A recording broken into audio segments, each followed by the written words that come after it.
Igreja, boa noite. É uma alegria estarmos aqui numa igreja, numa casa tão especial para a gente. Como já falaram, nossos nomes são Silvano e Silvia. É engraçado esse nome, né? Silvano, Silvia, parece que foi combinado, mas era para ser mesmo, né? Eu fico brincando, se se isso não é predestinação, não sei o que é, né? Silvano, Silvia, não sei como é que é. Mas... Nós crescemos juntos na mesma igreja, uma igreja batista lá no Cruzeiro. Somos de Brasília, mas eu sou mineiro. Cheguei com 3 meses aqui, mas eu falo que eu sou mineiro assim com muito orgulho. Apesar de não conhecer direito minha cidade natal, Belo Horizonte, mas eu sou mineiro. Crescemos aqui em Brasília, tivemos uma curta experiência em São Paulo, de 2018 a 2021.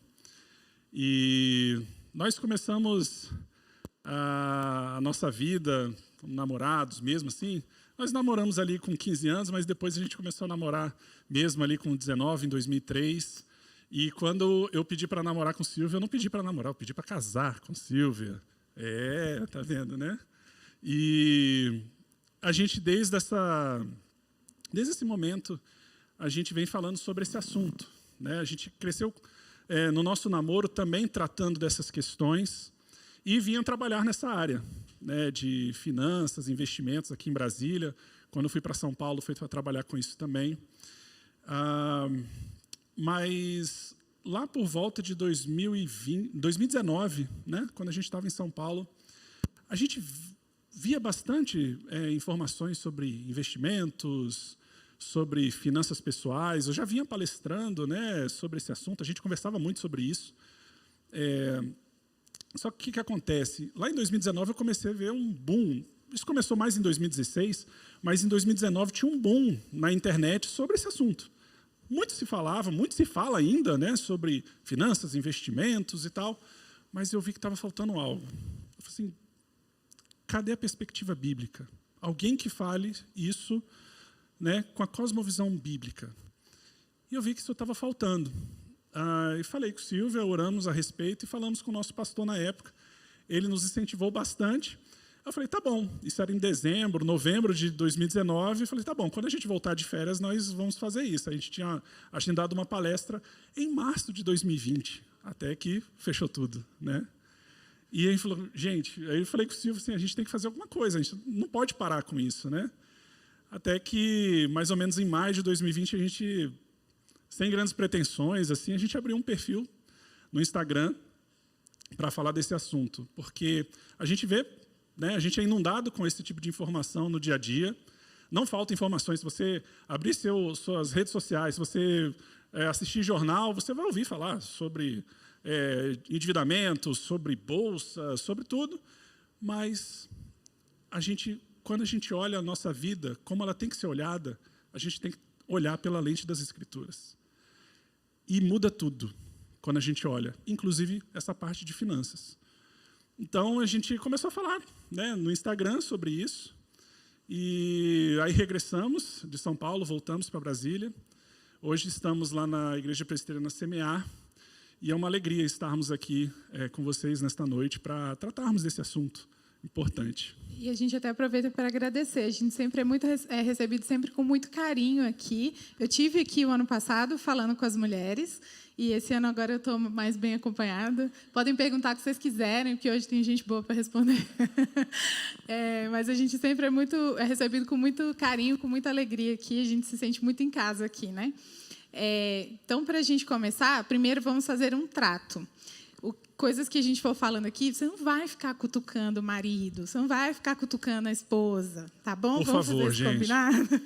Vamos conversar sobre isso depois e vamos aproveitar para a gente olhar para o nosso próprio coração. Vamos fazer assim? Aí depois a gente cutuca o marido, depois a gente cutuca a esposa, tá bom? Porque a gente vai dar exemplos, vai contar histórias. Então não vamos ficar, tá vendo bem? Você não faz, tá vendo bem? É igual você faz, tá bom? Vamos fazer esse combinado? Para sair todo mundo bem daqui hoje. Então, vou começar contando uma história para vocês. Acho que a gente já era noivo, né? Sim. Acho que a gente já era noivo. A gente tinha um casal de amigos que eles já eram casados. E a gente tinha uma amizade muito próxima. E aí um dia a gente tocava, né, na mesma banda de louvor, e um dia a gente pegou carona com o marido. E aí quando a gente foi entrar no carro, ele falou assim: não repara a sujeira e a bagunça do carro, porque é o seguinte, ele só tinha um carro, e aí a esposa que usava mais o carro durante a semana, porque ela trabalhava mais longe. E aí ele falou assim: olha, não repara a sujeira e a bagunça do carro, mas é porque a minha esposa, ela não quer lavar o carro, porque ela não quer gastar o dinheiro dela. E se ela está pensando que eu vou lavar o carro para gastar o meu dinheiro, ela está muito enganada. Então, eu vou deixar o carro sujo até ela lavar, porque ela vai gastar o dinheiro dela para lavar o carro. Aí a gente olhou um para o outro e falou assim: ué, mas o carro não é dos dois? Que história é essa? Que a gente fez cara de paisagem, né? Mas assim, por dentro deu essa vontade de cutucar que vocês vão sentir aí.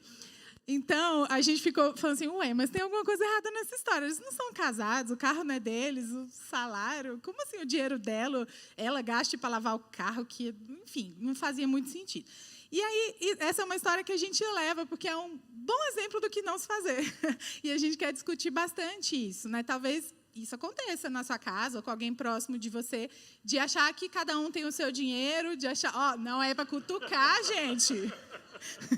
Ô, pastor. Não.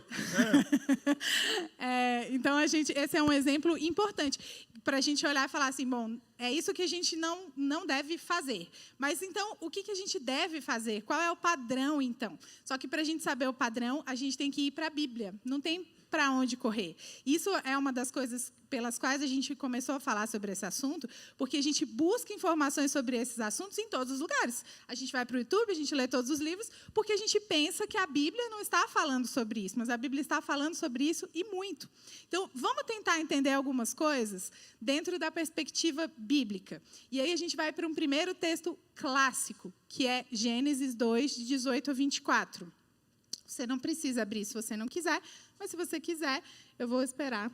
Eu vou deixar você abrir aí em Gênesis 2, de 18 a 24, que é o contexto da criação da mulher. Então, a partir do versículo 18, a gente vai ter o texto bíblico dizendo: disse mais o Senhor Deus: não é bom que o homem esteja só. Far-lhe-ei uma auxiliadora que lhe seja idônea. Havendo, pois, o Senhor Deus formado da terra todos os animais do campo e todas as aves dos céus, trouxe-os ao homem para ver como estes lhe chamaria. E o nome que o homem desse a todos os seres viventes, esse seria o nome deles. Deu nome o homem a todos os animais domésticos, às aves dos céus e a todos os animais selváticos. Para o homem, todavia, não se achava uma auxiliadora que lhe fosse idônea, ou semelhante, né? Então, o Senhor Deus fez cair pesado sono sobre o homem, e este adormeceu. Tomou uma de suas costelas e fechou o lugar com carne. E a costela que o Senhor Deus tomara ao homem, transformou-a numa mulher e lhe a trouxe. E disse o homem: esta, afinal, é osso dos meus ossos e carne da minha carne. Chamar-se-á varoa, porquanto do varão foi tomada. Por isso, deixa o homem pai e mãe e une a sua mulher, tornando-se os dois uma só carne e um só orçamento. Mas isso não está na Bíblia. No texto que a gente vê, então, o trecho que a gente pode destacar aqui é justamente esse. Por isso, deixa o homem pai e mãe e une-se a sua mulher, tornando-se os dois uma só carne. Então, o que é deixar pai e mãe? É só mudar o CEP? Não, não é só mudar o CEP. É deixar pai e mãe em todos os sentidos, emocionalmente, enfim, mas financeiramente também. É você deixar a dependência financeira do pai e da mãe, das decisões, do sustento financeiro, para se unir à sua mulher e assumir essa responsabilidade da sua vida financeira com a sua mulher e da sua família diante de Deus. É claro que, eventualmente, você pode ser assistido pelos seus pais numa necessidade, mas o vínculo tem que ser quebrado de dependência. Uma vez que você se une à sua mulher, vocês são uma família e agora vocês são responsáveis pela casa. Esse é um dos princípios fundamentais na hora de você casar. Se há provisão, se há sustento. E é preciso cortar esse vínculo. Se seus pais quiserem ajudar, e tal, ótimo, graças a Deus por isso, glória a Deus por isso. Mas não deve haver a dependência contínua, né? E, inclusive, quando vocês casarem seus filhos, mesma coisa. Isso precisa ser ensinado, isso precisa ser passado para os filhos. E a próxima parte é tornando-se os dois uma só carne, que não é só a questão sexual, porque a gente acha que é só essa parte. E não é. Por isso que a gente brincou com o tema de tornar-se uma só carne e um só orçamento. Porque, a partir de agora, vocês são literalmente um em todas as coisas. Então, precisa ser uma só carne e um só orçamento, um só planejamento, uma só forma...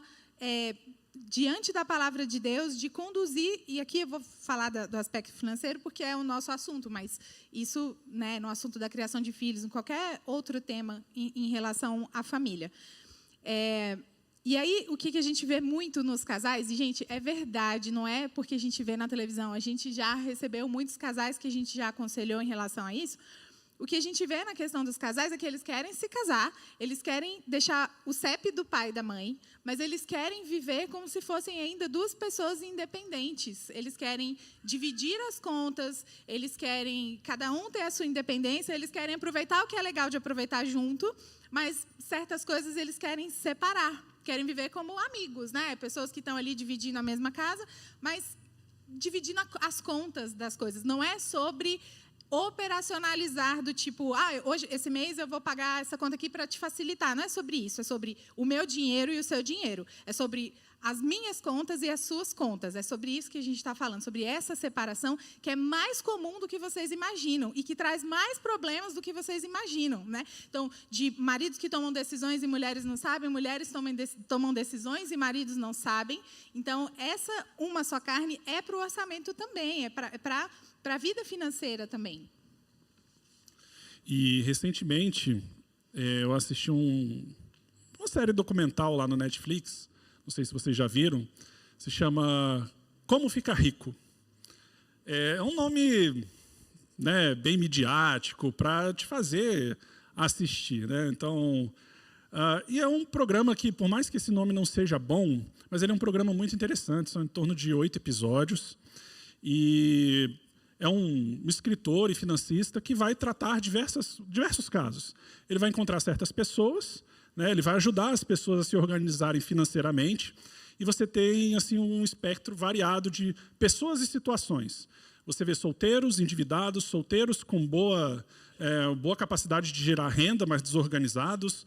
Você vê casais que estão vivendo uma luta com endividamento, casais em que o marido está em casa e a mulher está trabalhando, e isso está gerando um conflito entre eles, porque ele trabalhava, ficou em casa, e ele está se sentindo diminuído pela esposa, porque a esposa quer dominar algumas coisas.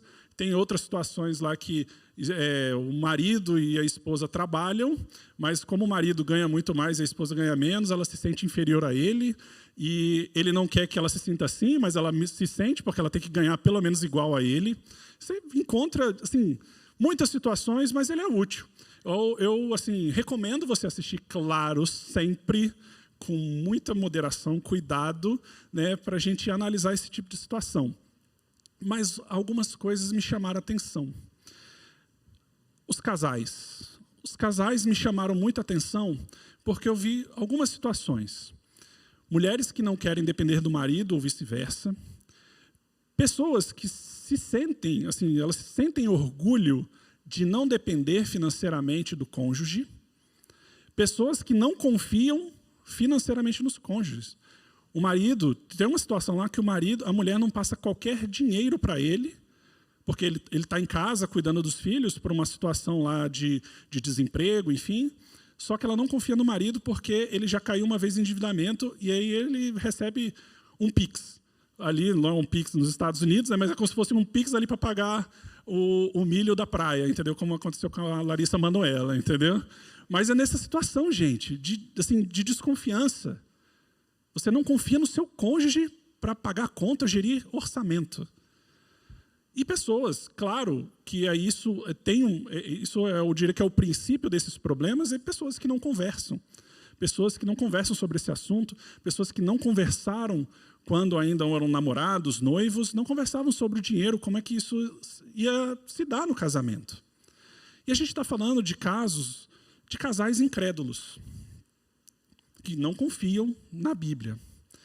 Mas será que é muito diferente do que a gente vê nas nossas igrejas? Será que é diferente? Será que é muito diferente da sua vida financeira como casal? E esses problemas são sintomas de pessoas que... a falta de compreensão bíblica do que é o casamento. A falta de compreensão, de entendimento bíblico do que é mordomia. E a gente vai tratar aqui rapidamente disso. A falta de conversa sobre o assunto em casa. E, lógico, o que eu falei também sobre o fato de não ter conversado antes. Mas há momento ainda para conversar. Tá? E com essa falta de entendimentos, esses desalinhamentos, isso vai acontecendo, vai gerando conflitos. E esses conflitos geram problemas financeiros. E aí as expectativas estão desalinhadas, porque o casal está vivendo algo distante daquilo que Deus tem como propósito para o uso do dinheiro e para o casal usar o dinheiro como Deus quer. Então, como a gente vai realinhar isso? Como é que a gente vai organizar essa situação? Como a gente vai lidar com o dinheiro como casal? E é isso que a gente quer falar hoje, sobre 3 pilares, 3 bases, para que a gente tenha um casamento saudável, né, em termos financeiros, perante a Bíblia. Então, vamos lá. O primeiro deles é a gente lembrar sempre que nós somos mordomos do Senhor. Então, quando eu falo mordomo, qual é a primeira imagem que vem na sua cabeça? O James, né? Aquele que usa smoking preto, aí você fala, James, traz tal coisa, James, não sei o quê. O James é o mordomo. O mordomo, na verdade, é aquela figura que ele cuida daquilo que é do seu patrão. Então, ele vai cuidar ali da casa, vai cuidar dos demais empregados, ele vai ter essa função de gestão, de gerir coisas que não pertencem a ele, que não são dele, que são de uma outra pessoa, mas ele cuida dessas coisas, ele faz essa gestão. E é isso que nós somos, de acordo com a palavra de Deus. Nós somos mordomos daquilo que pertence ao Senhor. Então, se a gente entender que tudo pertence ao Senhor, e tudo pertence ao Senhor por direito de criação, ou seja, Deus como criador das coisas, a Bíblia fala lá em Salmos 24:1, que ao Senhor pertence a terra, a sua plenitude, o mundo e aqueles que nele habitam, ou seja, tudo que Deus criou, ele não virou para Adão e falou, toma, é seu agora, para você. Deus não fez assim, Deus não abriu mão do seu direito de dono por criação. E Deus continua sendo dono das coisas por capacitação, por direito de capacitação. O que seria isso? Deus nos capacita a usar aquilo que Ele criou e que Ele mesmo é dono para desenvolver e para gerar riqueza, que seja, e riqueza no sentido amplo da palavra, para o bem geral das pessoas, da minha família, da minha igreja, enfim. Então, é Deus quem nos dá forças, é Deus quem nos dá saúde, capacidade intelectual para produzir, para trabalhar. O contra-cheque está no seu nome, mas o dinheiro é 100% de Deus. Está no seu nome, mas não é seu, entendeu? Você é só o mordomo. E aí, por que é importante a gente lembrar disso? Porque lá em Deuteronômio, Deus alerta ao povo, assim, olha, vocês vão entrar numa terra maravilhosa, que tem tudo o que vocês precisam, muito mais, vocês vão ter paz com os inimigos de vocês. E quando vocês estiverem lá fartos de comerem tantas coisas boas, de terem boas casas, de serem prósperos, e aí ele vai alertar isso, ele fala, portanto, não pensem, a minha força e o poder do meu braço conseguiram essas riquezas, porque é fácil a gente achar que a gente merece, né? É fácil a gente achar, nossa, realmente eu acordei cedo todo dia, eu trabalhei muito, eu estudei muito, eu estou aqui porque eu mereço. Mas olha o alerta que ele fala, não pense que foi na força do seu braço. Ele fala, pelo contrário, lembrem-se do Senhor, seu Deus, porque é Ele quem lhes dá força para conseguir riquezas, para confirmar a sua aliança que, sob juramento, prometeu aos pais de vocês, como hoje se vê. Então, Deus continua sendo dono de todas as coisas, ainda que o contra-cheque tenha o seu nome, como eu disse. E aí, quando a gente entende isso, a gente não cabe mais o meu dinheiro e o seu dinheiro. Né? A gente até brincou lá em casa um dia que, eu não lembro direito, mas eu ia receber um dinheiro inesperado. Aí eu comecei a brincar com ele, falando assim, eu vou comprar isso, isso, aquilo, vou fazer isso, isso, aquilo. Ele, não, mas a gente tinha que ver. Isso que meu querido, o que é seu é meu, mas o que é meu é meu. mas não é assim que funciona, né? Mas é isso, quando a gente entende que não é nosso, não tem o meu e o seu, é nosso, né? Aquilo que Deus está nos dando, está nos entregando para a gente cuidar. E é por isso que também não tem como eu alimentar o meu orçamento e ele ter o orçamento, eu ter as minhas contas, ele ter as contas dele. Sabe que não encaixa? Se uma coisa, eu não posso me apropriar de uma coisa que não é minha e entesourar aquilo. Quando a gente entende mordomia, não há espaço para egoísmo, gente. Não há espaço para meu e seu. Primeiro que é tudo do Senhor. E agora, como casal, uma só carne, devemos fazer isso juntos. Então, não há espaço para egoísmo. E vai ficando mais difícil, porque aí a gente precisa também compreender o papel de cada um nesse relacionamento. Esse é o segundo ponto. Que é o segundo ponto. Então, se a gente volta lá no versículo que a gente estava lendo lá em Gênesis, que Deus diz, não é bom que o homem esteja só, lhe farei o quê? Uma auxiliadora que seja idônea. E aí a gente vai mais um pouquinho lá para Efésios, e aí é importantíssimo a gente olhar esse texto, porque lá em Efésios 5, de 21 a 28, a gente vai...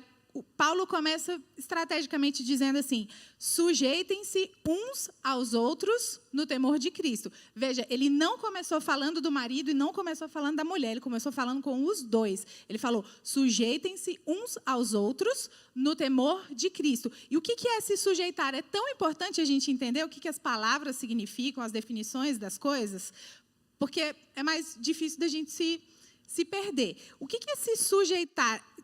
Se você for procurar no dicionário, é forte o significado da palavra sujeitar. Ele vai falar, sujeitar-se é tornar sujeito, tornar escravo aquele que era livre e independente.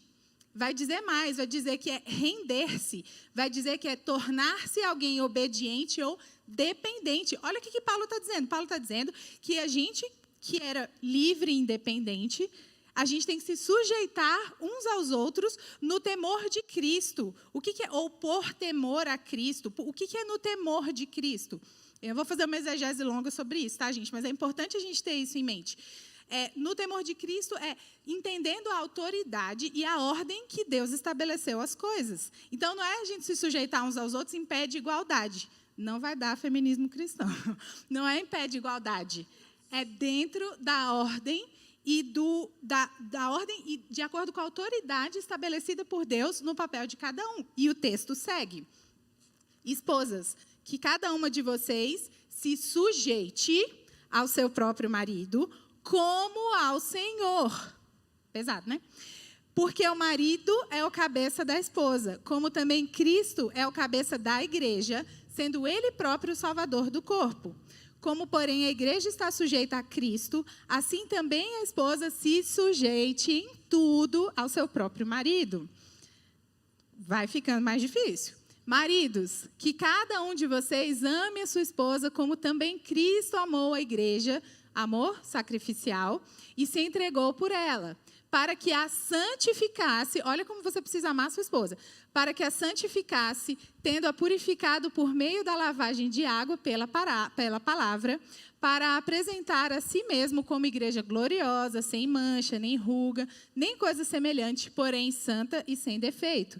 Assim também o marido deve amar a sua esposa como ama o próprio corpo. Quem ama a esposa, ama a si mesmo. É o texto clássico, né? A gente ouve muito. Mas, veja, a sujeição ela é necessária na vida financeira também. Uma interdependência. Eu dependo do que o meu marido me ame sacrificialmente a ponto de fazer o que for necessário para sustentar a nossa família, para liderar a nossa família dentro do nosso orçamento, dentro da nossa organização financeira. Eu preciso me sujeitar ajudando, fazendo o que eu posso fazer para que essas coisas funcionem de acordo com o que Cristo deseja, de acordo com o que Deus deseja que a gente faça com aquilo que Ele nos dá.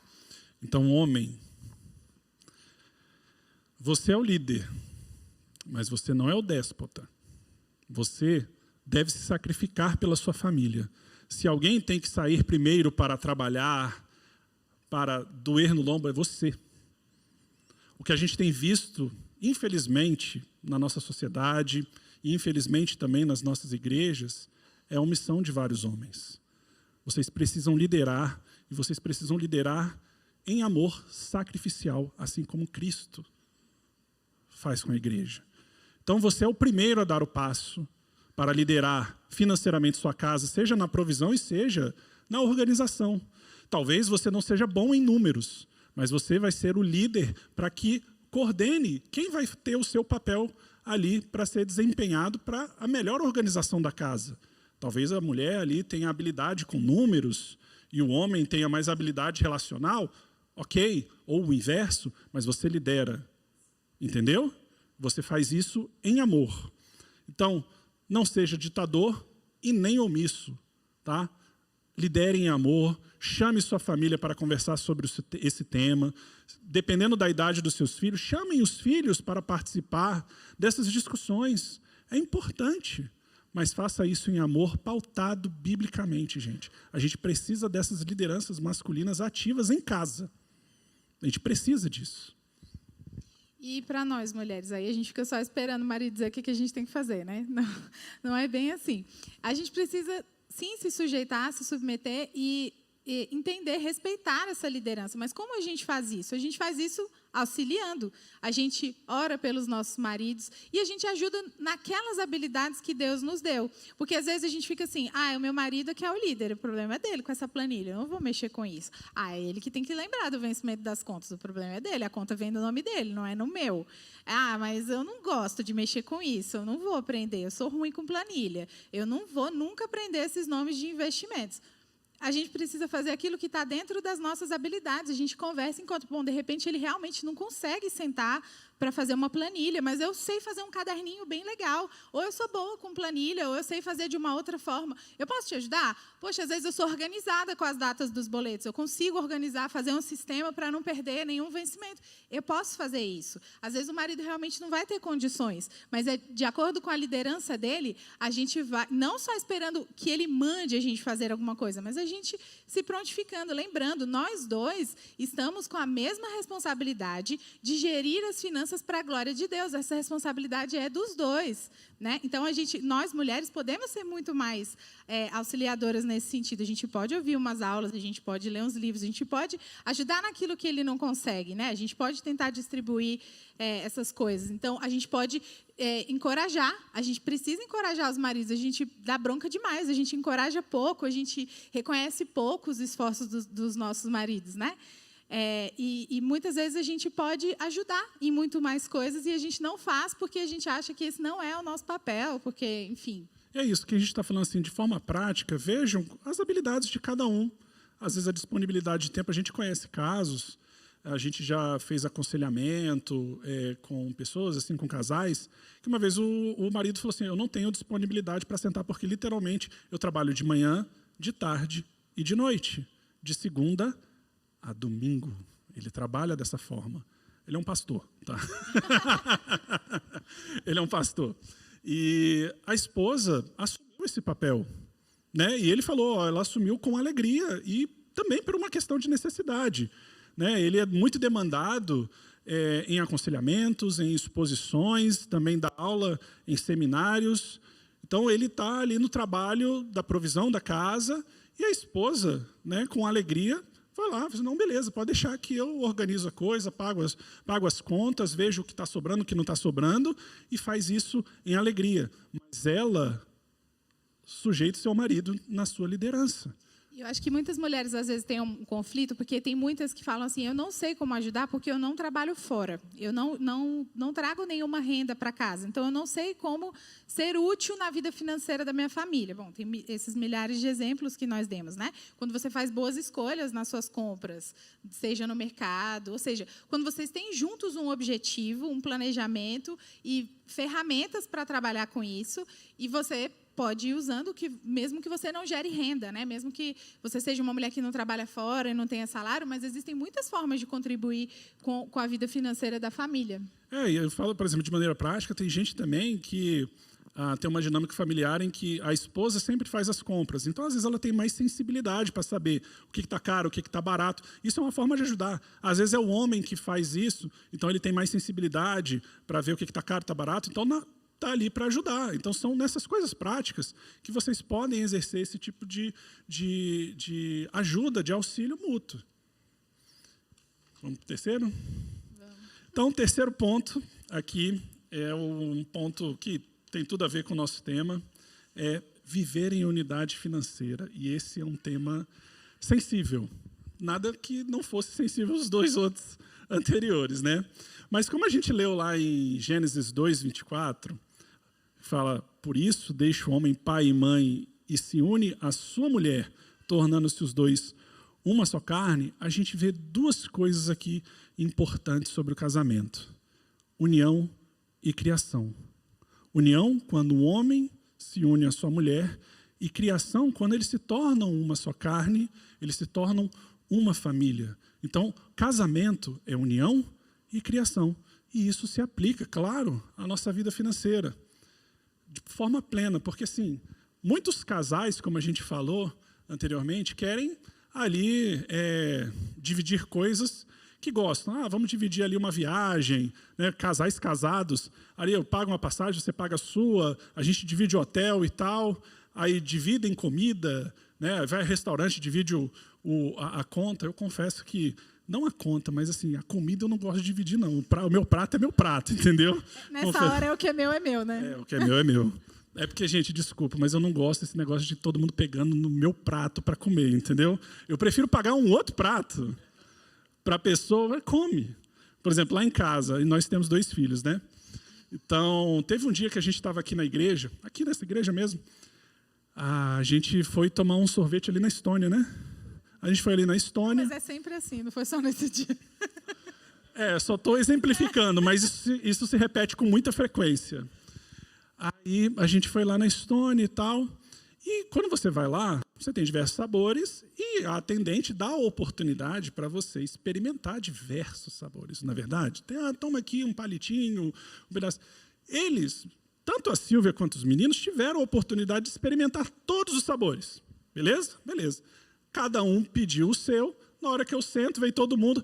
Pai, deixa eu ver o seu. Eu falei, não, o meu não. Você teve a oportunidade de experimentar lá. Por que no meu é mais gostoso? Não é. Entendeu? Então, eu prefiro pagar um sorvete do que dividir. Mas isso é lógico, isso é uma brincadeira. É brincadeira, né? Mas é verdade. Mas é verdade. Então, assim, a gente é muito conveniente para os casais quererem dividir aquilo que é mais simples.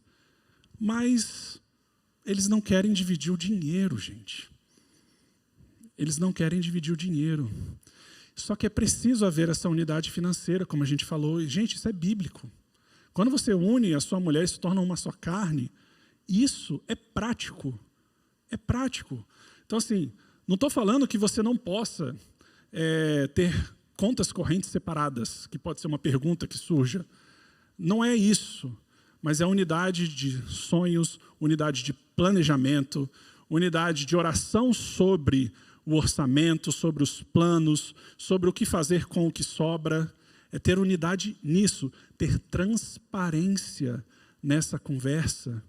Então, assim, conta corrente, sempre surge esse assunto, né? Mas será que Eu já recebi essa pergunta, será que ter conta corrente separada é pecado? Eu falei, não é pecado. Às vezes, vocês têm uma condição ali de trabalho que tem que ter uma conta num banco, o outro tem que ter conta no outro, mas o que é problemático é que cada um não conheça o que o outro faz com o dinheiro. Isso, sim, é um problema. Tá? Então, assim, casais, quando se unem, agora, ainda que cada um tenha uma vontade, um sonho, isso se torna do casal.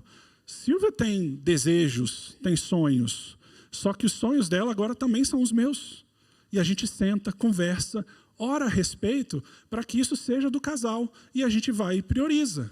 É claro que eu tenho desejos, eu tenho sonhos também. E a gente vai lá e tenta organizar isso.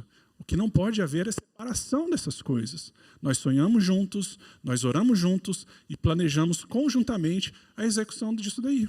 Tá?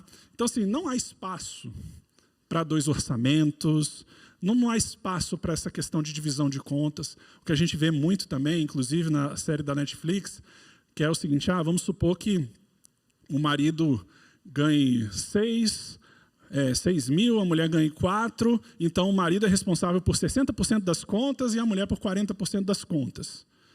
Isso não funciona. Isso não funciona. Se isso nem é uma melhor prática nas finanças pessoais, quando a gente vê em livros, vocês podem ler aí o Gustavo Cerbasi. Gustavo Cerbasi talvez conhecido por muitos aqui, fala bastante sobre esse assunto, fala sobre casais, e o que ele defende? Unidade financeira. Gente, eu estou falando de gente do mundo. Imagina a gente. Eu estou falando sério. Imagina a gente. Não há espaço para egoísmos, individualismos. Se você faz isso, onde que está a intimidade do casal? Intimidade só porque é conveniente? Que infelizmente a gente tem visto isso. Pessoas que, por interesses incomuns, né, vamos dividir uma casa, vamos dividir um carro, mas na hora assim, de dividir realmente o dinheiro, ali de, às vezes, passar por uma aprovação financeira, cada um para o seu canto, isso não é casamento, gente. A gente já viu casal empréstimo, né? Não emprestei para ela, ela está me devendo que devolver empréstimo, com taxa, com tudo. Com juros. A gente já viu isso. Não é? Ninguém contou, a gente viu. Vocês não têm ideia do que a gente recebe no direct do Instagram, gente, sobre essas situações. Inclusive, eu vou falar dela duas aqui rapidamente para a gente ir para a aplicação.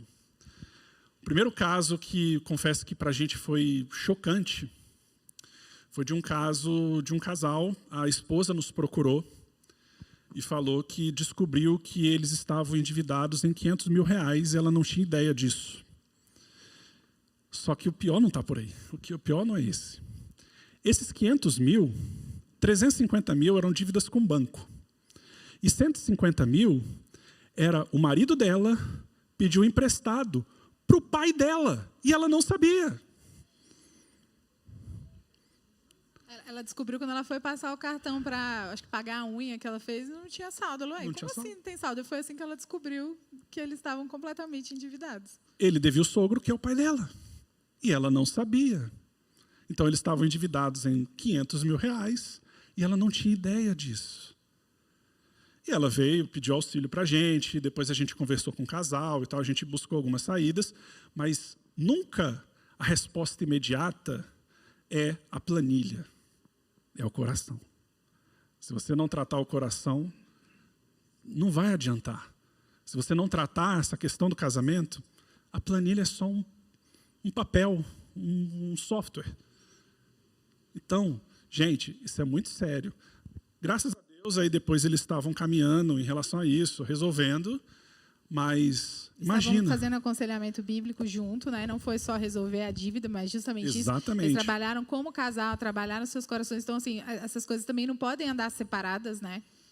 E um caso também que chocou a gente, que a gente ficou sabendo recentemente, que o marido trabalhava fora, a esposa trabalhava em casa, não tinha um emprego fora, né?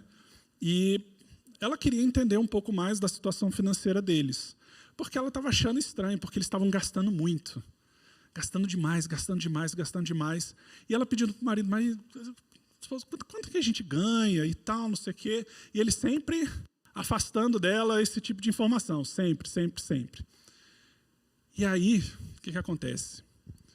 Depois ela descobriu que aí, finalmente, ele falou assim, tá, toma aqui meu contra-cheque.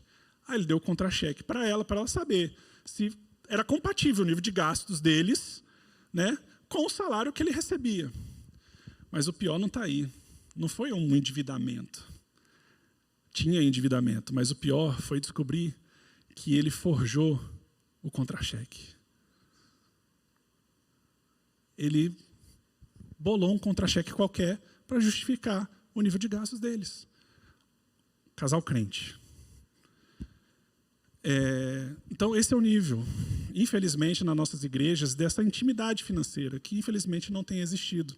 Então, a gente passa por esse... Gente, para a gente ter uma vida conjugal, né, assim, financeiramente saudável, biblicamente, a gente precisa passar pelo entendimento de mordomia, saber o seu papel e viver em unidade financeira. Então, partindo aqui para as nossas aplicações, nós temos um manual perfeito de como devemos entender biblicamente sobre dinheiro. É claro que existem livros interessantes que nos vão nos auxiliar tecnicamente, como a gente executar um bom orçamento, fazer bons investimentos, mas a gente tem aquele manual perfeito que não falha, que é a nossa Bíblia. Existem mais de 2.300 versículos que abordam sobre esse tema. Então, gente, primeiro, entendam que vocês são mordomos e tudo que vocês têm vem do Senhor. Não use as expressões meu e seu dinheiro, e sim o nosso dinheiro. Sonhem e planejem juntos. Vocês são um só. Vocês têm um orçamento.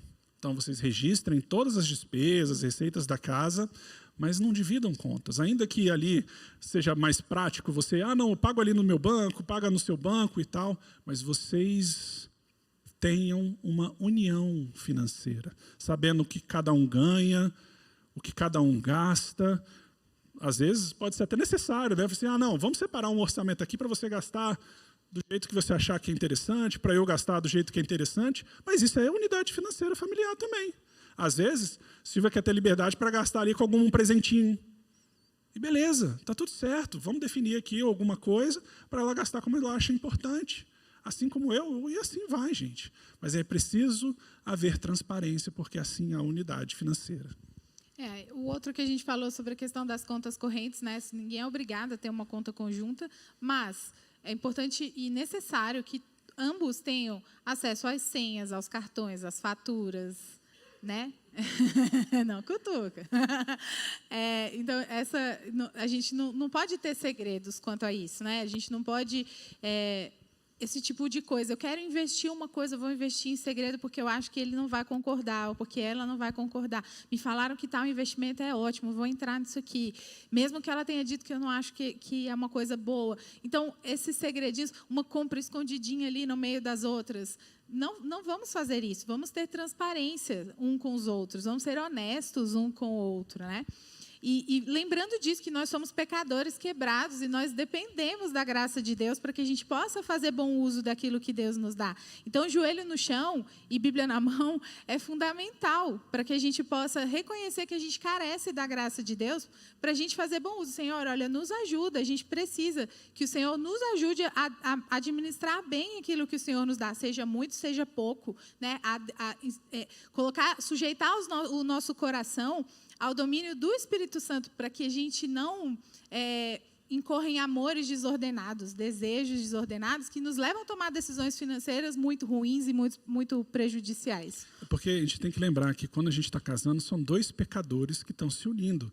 E é claro, Silvia teve uma criação, eu tive uma criação diferente, ela teve uma vida financeira com os pais dela, que era uma realidade, eu tive a minha, eu tive minhas percepções, ela teve as dela. Agora a gente está se unindo, a gente se uniu e a gente vai ter alguns conflitos. Vocês acham que os nossos conflitos foram resolvidos para sempre porque a gente detém o conhecimento técnico de finanças? Não, gente.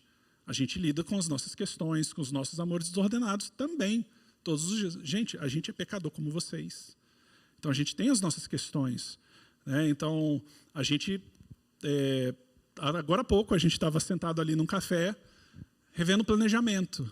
Acha que isso é uma coisa simples? Parece simples, mas ali, no momento que a gente está planejando, a gente muitas vezes ali está colocando o nosso coração em algumas coisas que a gente precisa exortar um ao outro.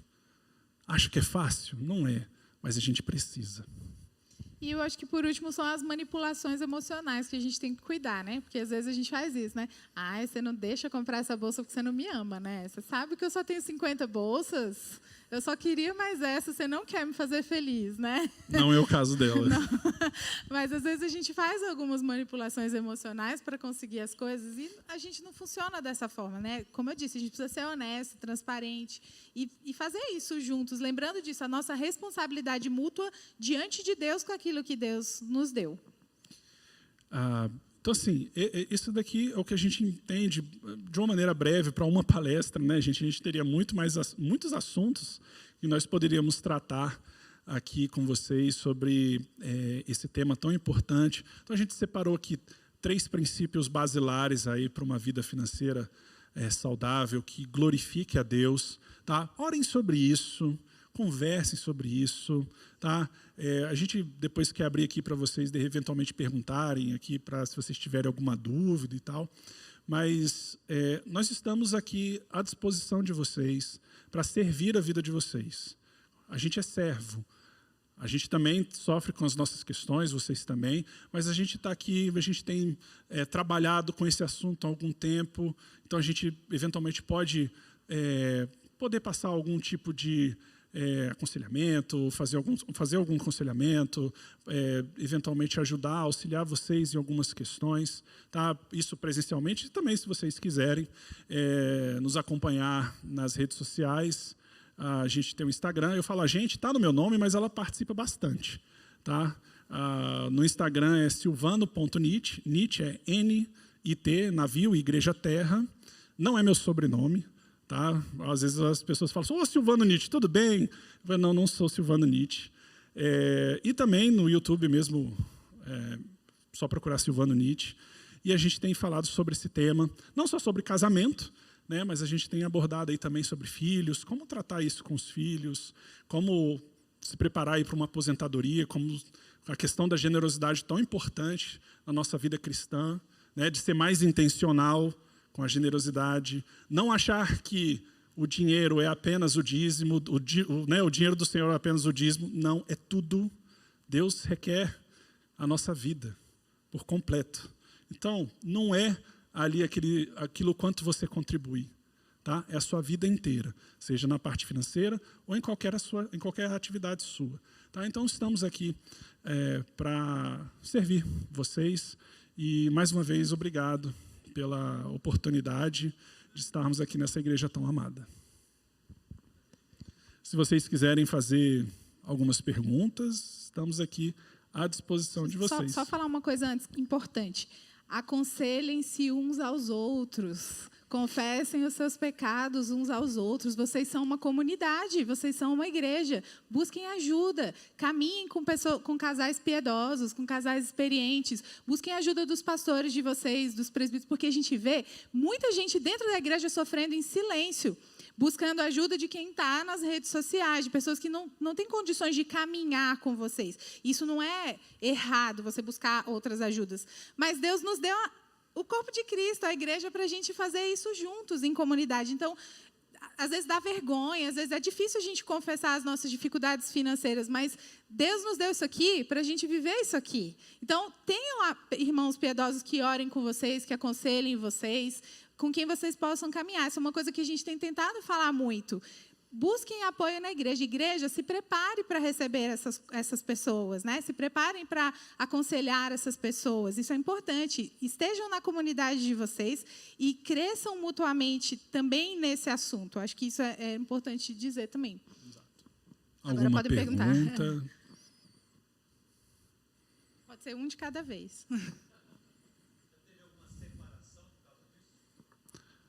Sempre, infelizmente. Assim, a gente pode falar dados públicos, né, que recentemente, eu digo recentemente porque a última pesquisa que eu vi não foi do Serasa, mas foi de algum órgão desses do consumidor, enfim, ligado à parte de comércio, que era em torno de, acho que eram 48% ou 51% dos casamentos, das separações, eram em função do dinheiro. É lógico que se a gente for cavar, a gente sabe ver que é fácil colocar a culpa no dinheiro, mas ali tem muita questão da questão da idolatria e tal, mas tem muita coisa ali que o dinheiro é o escape ou que foi dominado.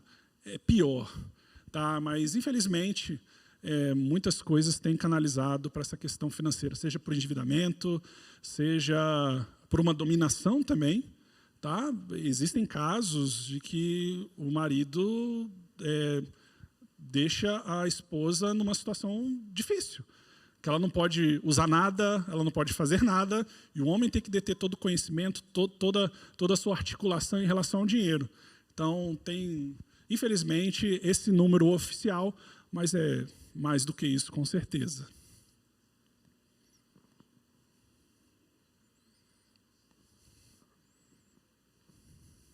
Alguma dúvida?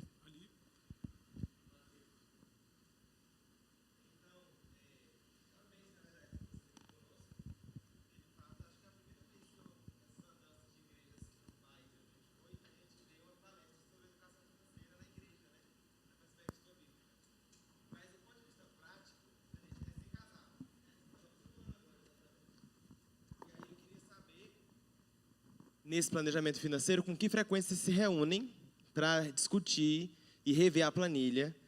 E quantas vezes também, onde a gente tentou em casa, tentou fora, a gente provavelmente prefere fora de casa, porque a gente vai só para aquilo. E como vocês registram se vocês registram minuciosamente com o que gastou e se está dentro do bloco refeição, o dinheiro pessoal, que ela vai gastar especificamente para o que ela quiser, o que eu quiser, ou, sabe, educação. Como é que você faz esse registro? Faz assim, perfeito. Manda onde, manda para quem, registra onde. Enfim, coisas práticas. Beleza. Bom, bom que você colocou 2 termos aí importantes, porque as pessoas sempre pensam ali no orçamento. Mas deixa eu falar uma coisa para vocês. Só existe orçamento bem feito se tiver feito uma coisa anterior, que é o planejamento. O orçamento tão somente deve refletir aquilo que vocês planejaram. Porque quem faz só o orçamento só está registrando. Você está indo para onde? Você está fazendo o quê com aquilo? Você está sabendo se está sobrando ou não. Mas qual é o caminho que vocês estão percorrendo? Onde vocês querem chegar?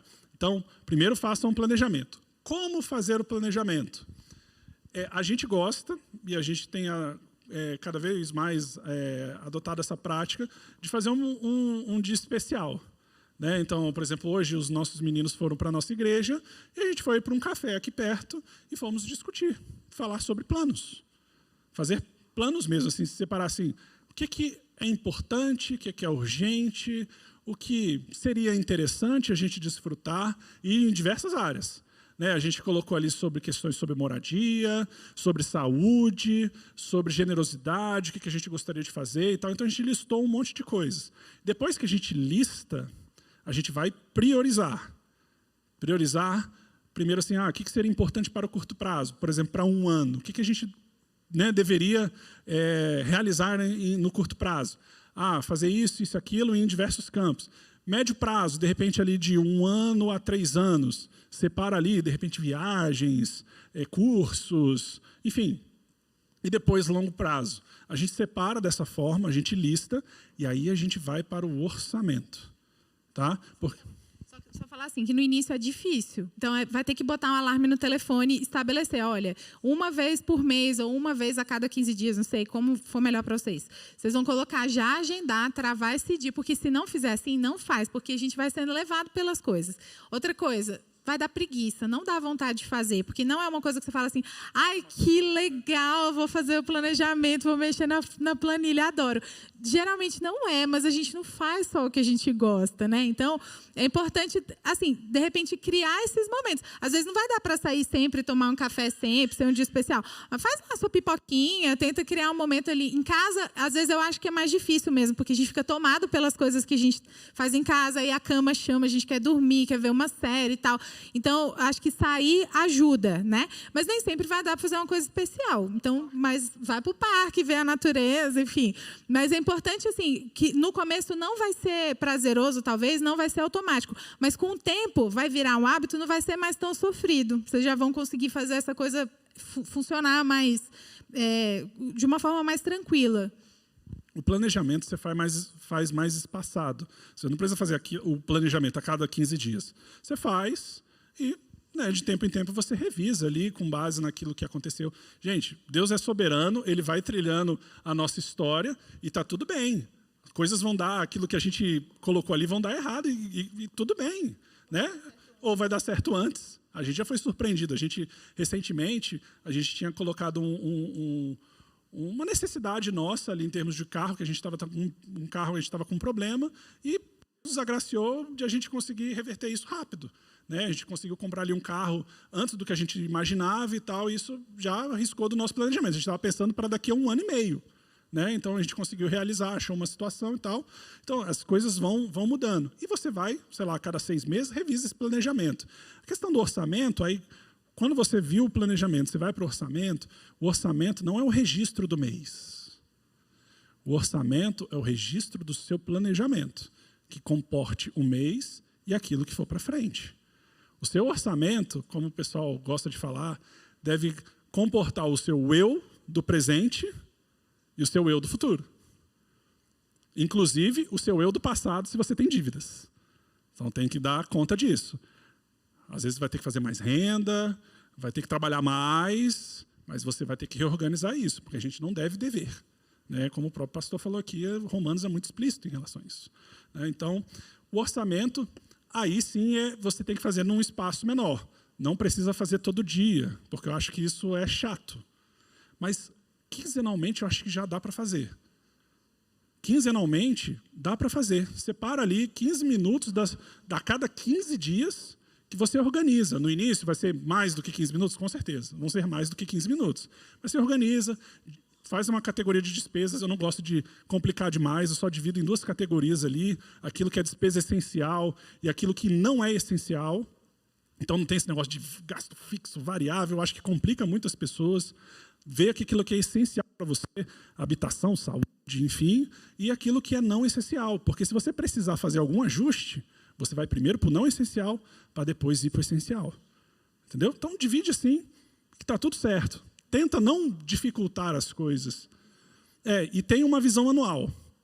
Se você só olha o seu orçamento no mês, e quando tiver IPVA? Porque todo mundo sabe que tem IPVA, mas ninguém se prepara para ele. Né? Entendeu? IPTU, seguro e por aí vai. Então, assim, tem uma visão anual que eu acho que vai ser melhor aí para esse gerenciamento. Mais alguma?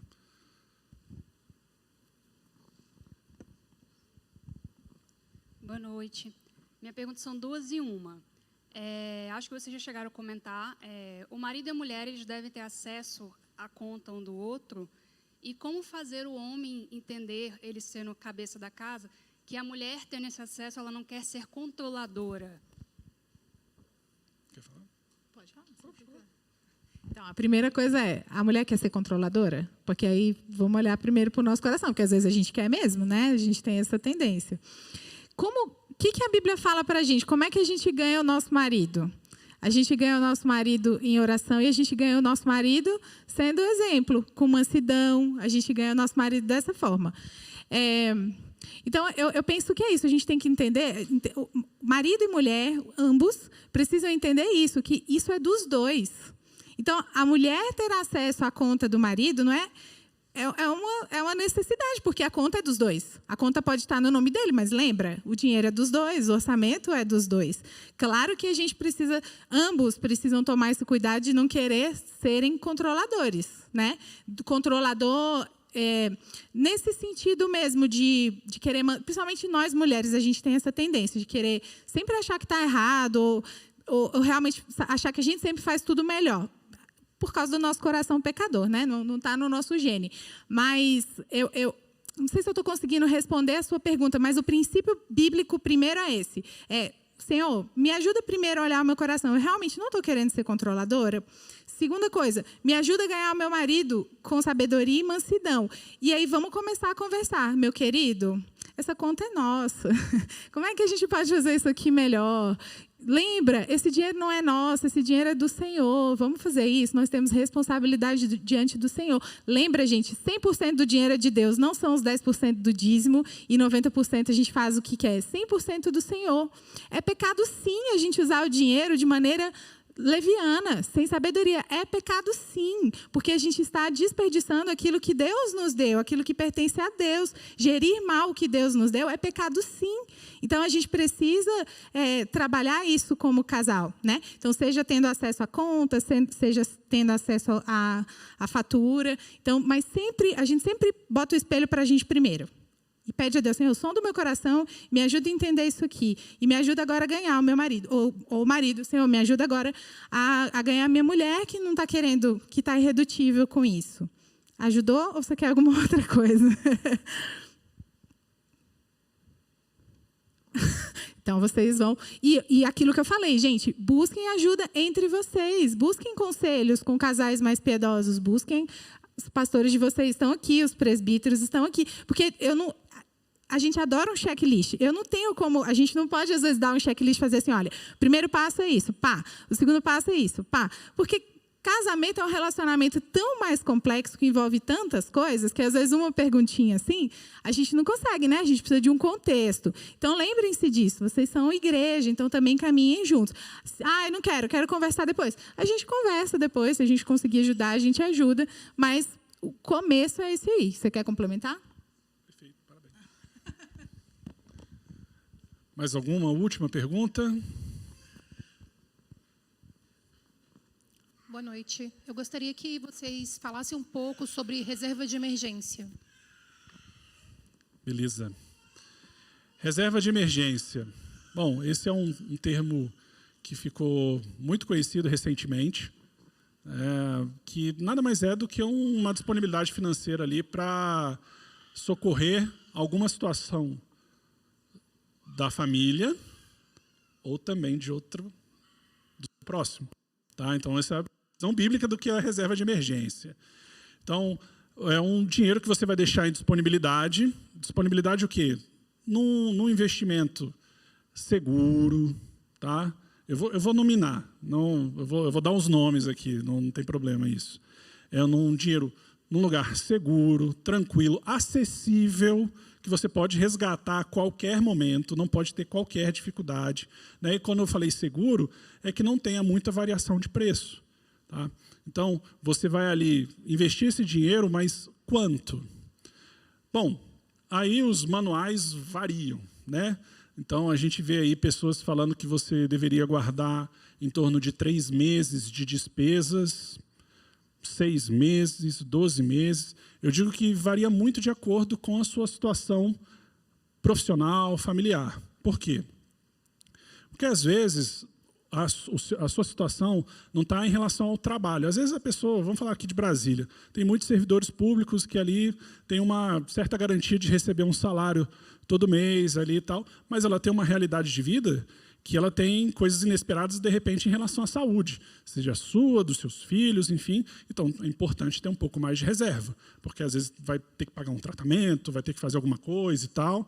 Agora, pode ser em relação a outra pessoa. Às vezes, vocês vão ter que ajudar seus pais, um irmão, né, de sangue, ou um irmão em Cristo também. Isso é importante a gente entender que reserva também é para isso. Tá? Então, variando aí, sei lá, de 3 a 12 meses, dependendo do que você se sentir mais confortável, para resgatar e poder cumprir ali, para não entrar no endividamento. Né?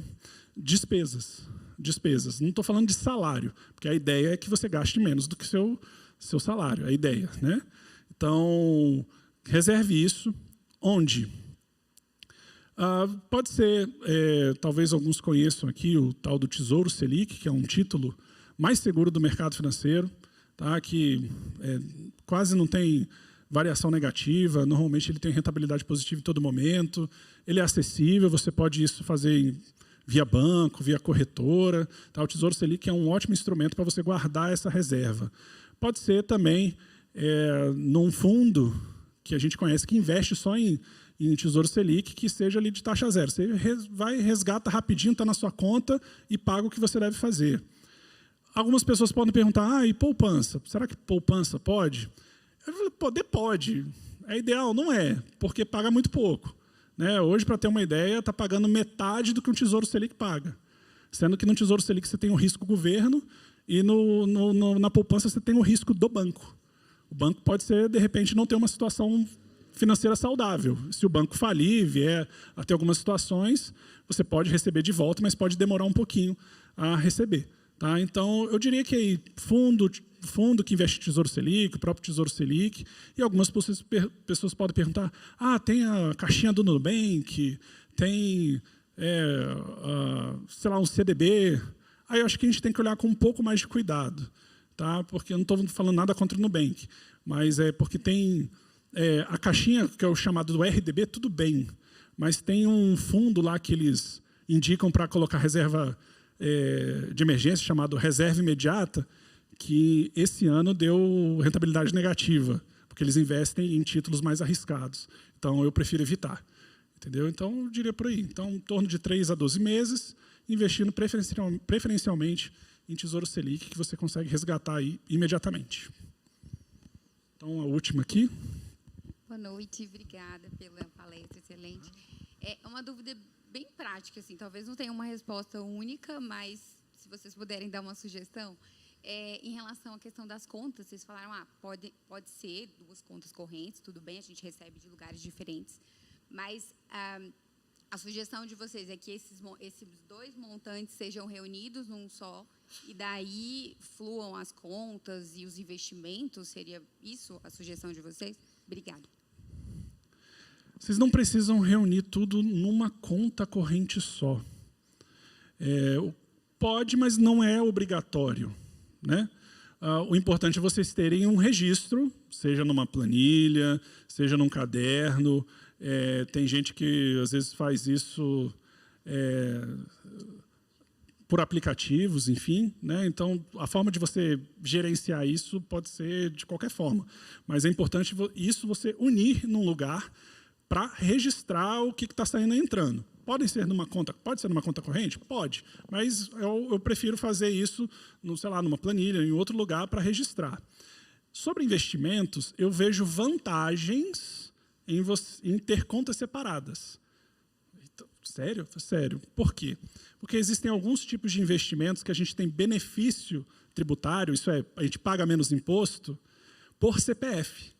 Então, por exemplo, se você investe em ações, por exemplo, e você lá vende até R$20.000 por mês, mesmo que você tenha lucro nessa venda, você é isento de imposto de renda por CPF. Então, se vocês investirem de maneira separada, vocês têm benefício tributário. Porque um investe lá, vende 20 mil, o outro na outra conta investe, né, resgata 20 mil, e vocês conjuntamente têm um benefício de 40 mil.